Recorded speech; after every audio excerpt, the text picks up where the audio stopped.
Hello, मेरा नाम सिद्धांत मुखर्जी है और मैंने जेईई मेंस 2021 के फरवरी अटेम्प्ट में 300 में से 300 मार्क्स स्कोर किए हैं और 100 परसेंटाइल्स भी स्कोर किए हैं। आज मैं दिल्ली नॉलेज ट्रैक पे आपके साथ शेयर करना चाहूँगा कि मेरा प्रिपरेशन कैसा रहा और मैंने स्पेसिफिकली कैसे हर सब्जेक्ट को टाइम दिया और उसको कैसे एनालाइज किया। पहले शुरू करते हैं फ़िज़िक्स से। फ़िज़िक्स में एडवांस का प्रिपरेशन जो रहता है वो सफिशिएंट रहता है जेईई मेंस के कॉन्सेप्ट के लिए। ऐसी कोई दिक्कत नहीं आनी चाहिए आपको। बट अगर आपने एडवांस की प्रिपरेशन नहीं की है तो मैं स्ट्रेस करना चाहूँगा कि आप एटलीस्ट सीबीएसई लेवल तक पढ़ लें। इस बार मेरे ओपिनियन में थोड़ा सा 12th पे ज़्यादा फोकस था, तो सेकेंड बुक की एनसीईआरटी जो फिज़िक्स में है वो आपको पढ़ लेनी चाहिए। अगर आपको जेईई एडवांस लेवल तक पढ़ा हुआ है तो आपको ज़्यादा चिंता करने की कोई ज़रूरत नहीं है कि आप जनरली जो आपको कॉन्सेप्ट्स आते हैं उससे आपका क्वेश्चन सॉल्व होना चाहिए। जेईई मेंस में मेन आपका फोकस रहना चाहिए कि आप कोई मिस्टेक्स कमिट ना करें और ऐसा करें कि सिली मिस्टेक्स को कर्टेल करने की हर अटेम्प्ट करें कि एनालाइज करें कि मैं अगर रूटीनली कुछ गलत पढ़ रहा हूँ कि कुछ गलत समझ रहा हूँ, उस पर काफ़ी ध्यान दें।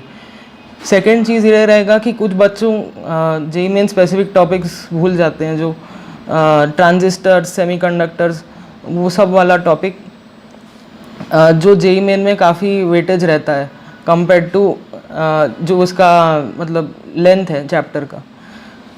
तो जनरली क्या रहता है कि जेईई मेन में अगर आप चूज़ कर सकते हैं कि क्वेश्चंस कितने आप लेंगे, तो फिज़िक्स में आपका यही गोल होना चाहिए कि आप शॉर्ट वाले क्वेश्चन चूज़ करें जिसमें आपका डायरेक्ट आंसर आ सके, जैसा कोई डेसिमल में आप ना उलझ जाएं।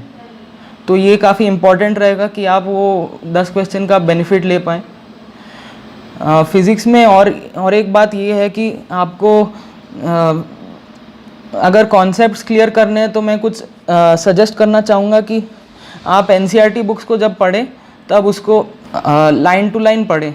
जैसे मैं एक कोट करना चाहूँगा कि कंडक्टर का आपको पता रहेगा कि कंडक्टर में फील्ड लाइंस नहीं होते हैं, कि इलेक्ट्रिक फील्ड ज़ीरो होता है, बट उसके कुछ स्पेसिफिक कंडीशंस हैं और वो एनसीईआरटी में लिखे हैं, उसको ध्यान देना चाहिए। तो फाइनली मैं कहूँगा कि फ़िज़िक्स में आपको ज़्यादा चिंता करने की ज़्यादा ज़रूरत नहीं है। आपको फ़िज़िक्स में एक्यूरेसी पे ही ध्यान देना चाहिए। तो सेकंड में अभी मैथ्स पे आऊँगा। मैथ्स में आपको सिमिलरली फ़िज़िक्स जैसा है वैसे एटलीस्ट एनसीईआरटी लेवल का तो पता होना चाहिए। जैसे आपको 12th स्टैंडर्ड में कैलकुलस आता है, 3D ज्योमेट्री, तो उस पर इस बार देखा गया कि थोड़ा वेटेज ज़्यादा था। तो जनरली जो जेईई का पैटर्न रहता है कि सिंपल क्वेश्चंस हैं बट उनको एक्यूरेटली करना कैसे है। तो मैं एक सजेस्ट करूँगा कि मैथ्स में अगर आप कर रहे हैं तो मैथ्स में एक्यूरेसी बढ़ाने की दो ही टेक्निक होती हैं। एक तो आप क्वेश्चन रीडिंग को इम्प्रूव करें और सेकेंड है कि आप कैलकुलेशन मिस्टेक को अवॉइड करें। कैलकुलेशन मिस्टेक को अवॉइड करने का एक मेरा जो मेन आइडिया है कि वो आप स्टेप्स बढ़ा दें और उसमें पहले थोड़ी सी दिक्कत आएगी, मुझे भी दिक्कत हुई थी, बट इन द एंड आपको कोई कैलकुलेशन मिस्टेक से बचने की चांसेस रहेंगे। ऐसा मैं टॉपिक्स की बात करूं तो कैलकुलस में जैसे जेईई मेन में क्वेश्चन आता है इनडेफिनिट पे, इतना डिफ़िकल्ट तो रहता नहीं है। तो आपको करना क्या है कि एटलीस्ट एनसीईआरटी के कुछ क्वेश्चन जो एक्सरसाइज में रहते हैं, फॉर एग्जांपल लेटस से आपका एक्सरसाइज है तो उसमें पूरा तो नहीं करना है, उसमें से एटलीस्ट आप एवरी 5 कर ले कि एवरी 10 कर ले। मैंने कैलकुलस एनसीईआरटी से किया था। सेकंड 3D ज्योमेट्री मैंने अपने कोचिंग के मॉड्यूल से किया था और ऐसा कोई मेन दिक्कत तो नहीं आएगी अगर आपने जेईई एडवांस के लिए पढ़ा हो तो अब आते हैं केमिस्ट्री पे। केमिस्ट्री पे मेन ये आइडिया रहता है कि आप एनसीईआरटी की पे फोकस रखें। अगर आप एनसीईआरटी पे फोकस रखेंगे तो आपको ये पता चलेगा कि सारे क्वेश्चन जो जेईई मेन केमिस्ट्री के होते हैं वो एनसीईआरटीज़ पढ़ने से हो जाते हैं। एक्चुअली जैसे मेरे सेशन में क्वेश्चन आया था वो एक कॉर्नर से कि फर्स्ट एल्कली मेटल्स का जो वेवलेंथ होता है फ्लेम टेस्ट का वो आपको पता रहना चाहिए, जो एक्चुअली एक एनसीईआरटी में जो स्ट्रेस नहीं किया जाता है इन माय ओपिनियन।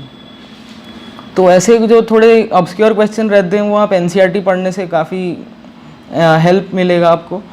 और फिर केमिस्ट्री में जैसे और एक सजेशन रहेगा कि आप पीसी में ऐसे क्वेश्चन चूज़ करें इन सेक्शन 2 जिसमें कैलकुलेशन ना हो, नहीं तो उनको अवॉइड करना कभी ट्राई करें। उनको जस्ट यूज़ करें कि अगर आपको ओसी नहीं तो आईओसी नहीं आ रहा है तो उसको तब यूज़ करें कि पीसी आपका सही होने के चांसेस रहते हैं, बट कैलकुलेशन लंबा होता है तो टाइम लग सकता है। ओके, तो अब जैसे मैंने जनरल में अब सब्जेक्ट्स कवर कर लिए हैं, तो अब मैं डिटेल में जाऊंगा टॉपिक्स के हिसाब से। जैसे फिज़िक्स में mechanics, JEE Main mechanics typically कोई ऐसा डिफ़िकल्ट होता नहीं है, बट मैंने जेई एडवांस के लिए जो किया था मैंने इरोडॉफ थोड़ा सॉल्व किया था जिससे मुझे कॉन्सेप्चुअल क्लैरिटी मिला है। और इलेक्ट्रिसिटी में आपको ध्यान देना चाहिए एनसीईआरटी पे, उसके जो पॉइंट्स टू पॉन्डर रहते हैं। जैसे आपको अगर पॉइंट्स टू पॉइंटर पढ़ेंगे तो वो आपके जैसे एचसीवी के जो objective question for short answer होते हैं वैसे टाइप के होते हैं, थोड़ा कॉन्सेप्ट क्लियर कर देते हैं और उनका चांसेस भी रहता है कि उन पे बेस्ड थोड़ा क्वेश्चन आ जाए। लास्ट आते हैं मॉडर्न फिज़िक्स में। मॉडर्न फिज़िक्स में टिपिकली जेई मेन में पिछले साल में डेसिमल आता था तो उसमें कैलकुलेशन की लेंथ काफ़ी लंबी रहती थी, तो आपको उस पर ध्यान देना चाहिए कि कैलकुलेशन एरर्स नहीं होनी चाहिए। अब तो वैसे इंटीजर का आंसर आ रहा है तो आपको मतलब वो रिलेटिवली थोड़ा अभी कम वेटेज रहता है, मतलब आपको उतना भी ध्यान नहीं देना चाहिए। मतलब अब थोड़ा उसका इम्पोर्टेंस थोड़ा कम हुआ है कि आप कैलकुलेशन को थोड़ा सा अप्रॉक्सीमेट भी करेंगे लास्ट मतलब फर्स्ट डेसिमल तक तो चल जाएगा। अब आते हैं केमिस्ट्री में। मैंने आईओसी, ओसी और पीसी में डिवाइड किया था। तो पीसी में तो आपको फर्स्ट ये याद रखना चाहिए कि जेईई मेन में काफ़ी इजी क्वेश्चन आएंगे और आपको ज़्यादा डिफ़िकल्ट बुक्स करने की कोई ज़रूरत नहीं है। इसमें मेन चीज़ यही रहता है कि पीसी में कुछ कॉन्सेप्चुअल क्वेश्चन आ सकते हैं फ्रॉम सरफेस केमिस्ट्री, नहीं तो और कुछ जो मेमोराइजेशन बेस्ड चैप्टर होते हैं। तो उसमें आपको याद रखना है कि कुछ क्वेश्चंस आ सकते हैं जो स्पेसिफिक एग्जाम्पल बेस्ड हो सकते हैं। तो पीसी की बात हो गई, तो अभी ओसी में आते हैं। ओसी में एनसीईआरटी में जो दिया है वो रिएक्शन आप थोड़े डेप्थ में पढ़ सकते हैं from some foreign author books. मैं सजेस्ट करूँगा कि अगर आप फॉरेन ऑथर पढ़ेंगे तो अपने टीचर से डिस्कस करें और उनसे ही फ़िल्टर करा लें कि क्या पढ़ना है। आईओसी में टिपिकली यही रहता है कि ट्रेंड की अगर केमिस्ट्री में कुछ कह सकते हैं आउट ऑफ सिलेबस क्वेश्चन है तो वहाँ से ही आता है, बट आप उसके लिए प्रिपेयर तो नहीं कर सकते। थोड़ा सा अगर आप जैसे मेरे सेशन में वो मैंने जैसे बताया वो फ्लेम टेस्ट वाला क्वेश्चन, वो थोड़ा सा मतलब कोचिंग में स्ट्रेस नहीं किया जाता है और वो बच्चे छोड़ भी सकते हैं। मैंने वो पढ़ लिया था क्योंकि मुझे वो एनसीईआरटी तो पूरा कवर करना ही था। और सेकंड, अगर आपने एडवांस की प्रिपरेशन की है तो आपके कोचिंग के मॉड्यूल में भी काफ़ी डिटेल्ड जैसे पी ब्लॉक नहीं तो एस ब्लॉक पे काफ़ी डिटेल्ड इंफॉर्मेशन रहती है, तो वो भी काफ़ी इम्पॉर्टेंट है for in my opinion. IOC अगर आप एडवांस के लेवल तक पढ़ेंगे वही सफिशिएंट रहेगा, क्योंकि फिर पूरा पैक हो जाता है सिलेबस कि आप कुछ छोड़ ना दें।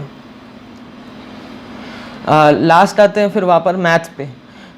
मैथ्स में आपको 11th के टॉपिक्स पे जैसे परम्यूटेशन कॉम्बिनेशन है, उस पर मैंने फेस किया था कि उसमें कॉन्सेप्ट बिल्डिंग काफ़ी डिफ़िकल्ट होता है। तो उसमें जैसे मेरा तो स्पेसिफिक था कॉम्बिनेट्रिक्स में एक्चुअली क्या होता है कि मेरा भी इसमें गलती हुई थी कि मैंने उसका रिलेटिव वेटेज जज नहीं किया था कि इसमें इतने क्वेश्चन आते नहीं हैं। तो आपको भी मेरे जो मिस्टेक्स हैं उसको अवॉइड करने, कि मतलब आप पहले से ही जज कर ले कि कौन से चैप्टर का कौन सा कितना वेटेज है। जैसे 12th के चैप्टर्स पे थोड़ा ज़्यादा वेटेज रहता है कैलकुलस से। देखिए तो 11th के चैप्टर्स की बात की मैंने, कॉम्बिनेट्रिक्स की, तो आपको फिर उसमें भी कॉम्बिनेट्रिक्स में टिपिकली सिंपल क्वेश्चन आते हैं, और अगर मेरे सेशन में जो आया था वो ऑप्शंस में था, मतलब जो 10 ऑप्शंस जो मिलते हैं उसमें। तो फिर सेकंड मैं कहूँगा कि आप SOT जैसे चैप्टर्स में ज़्यादा उतना भी टाइम ना दे, क्योंकि आप मुझे पर्सनली उसमें वीक लगता था 11th के चैप्टर में, कुछ चैप्टर्स में, तो मैंने उस पर ज़्यादा टाइम दिया था। तो SOT जैसे चैप्टर्स को आप थोड़ा सा कम वेटेज दें कंपेयर टू जो हायर वेटेज वाले रहे, जैसे कैलकुलस। SOT पे आप SL लोनी देख सकते हैं, और उसमें अगर आपके कोचिंग के मॉड्यूल हैं तो वो भी सफिशिएंट रहता है। थर्ड, अलजेब्रा में अलजेब्रिक मैनिपुलेशन पे थोड़ा फोकस करें, वो पूरे मैथ्स में हेल्प करता है। ओके, तो ये 12th की बात हो गई, सॉरी 11th की बात हो गई। तो अब 12th में आते हैं। 12th में कोनिक सेक्शंस रहता है, जिसमें एडवांस के कंपैरिजन जेईई मेंस में इजी क्वेश्चंस आते हैं। तो आपको कोनिक सेक्शन में इतना भी फोकस नहीं करना है जितना आप एडवांस में करते हो। जैसे कैलकुलस की बात करें तो आप मैंने खुद तो कोचिंग के मॉड्यूल से ही किया था, और फिल्टर्ड क्वेश्चंस फ्रॉम NCERT। तो उससे क्या होता है कि आप जज कर सकते हैं कि क्वेश्चंस कहाँ से आ रहे हैं और कितने डेप्थ तक जा रहे हैं। आपको पूरा कैलकुलस तो मतलब कैलकुलस तो थोड़ा मैनिपुलेशन बेस्ड रहता है, तो वो एक्सपोजर ज़्यादा रहता है, तो हेल्प होगा।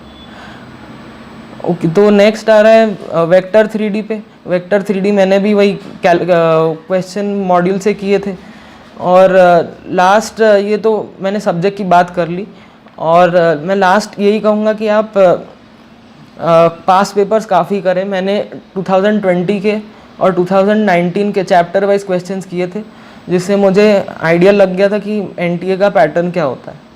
तो आप अगर उस पर ध्यान देंगे तो आपको ये भी लग सकता है कि ये क्वेश्चन पहले आ चुका है। मेरे सेशन में ऐसा हुआ था। तो आप अगर पास पेपर्स करेंगे, इससे आपको भी जज हो सकता है कि आप कहाँ पे खड़े हैं। जैसे आपको अगर पता है कि आपके लेटर से 270 आ रहे हैं ऑन 300, और उस सेशन का आपके 100 परसेंटाइल के मार्क्स आपको पता है, तो आप उससे जज कर सकते हैं कि आप कहाँ पे हैं। लास्ट में यही कहूँगा कि साइकोलॉजिकल बैटल भी इम्पॉर्टेंट है। मुझे 11th में फेस हुआ था थोड़ा सा साइकोलॉजिकल बैटल कि मुझे मैथ्स में वीकनेस फील होती थी, तो मैंने उसको ओवरकम किया, और मुझे ये रियलाइज़ हुआ है कि कॉन्फिडेंस बहुत इम्पोर्टेंट होता है, और उससे ही क्वेश्चन भी बनने शुरू हो जाते हैं कि आप मैथ्स पहले कॉन्फिडेंस भी नहीं था तो उसमें होता भी नहीं था, फिर और कॉन्फिडेंस कम होता था। उससे बेटर है कि आप कॉन्फिडेंस हाई रखें और ऐसा फील करें कि आप क्वेश्चन कर सकते हैं, उससे ही क्वेश्चन होते हैं और उससे ही कॉन्फिडेंस भी बढ़ेगा। तो और प्लस मैं सजेस्ट करूँगा कि आप अगर नेक्स्ट जेईई मेंस दें तो लास्ट में कुछ नया टॉपिक ना पढ़ें, और ये देख के जाएं कि पिछले साल का ट्रेंड क्या था। यही मोस्ट इम्पॉर्टेंट रहेगा, और आपको काफ़ी इम्प्रूवमेंट दिखा सकता है रैंक में। Thank you, keep watching DKT।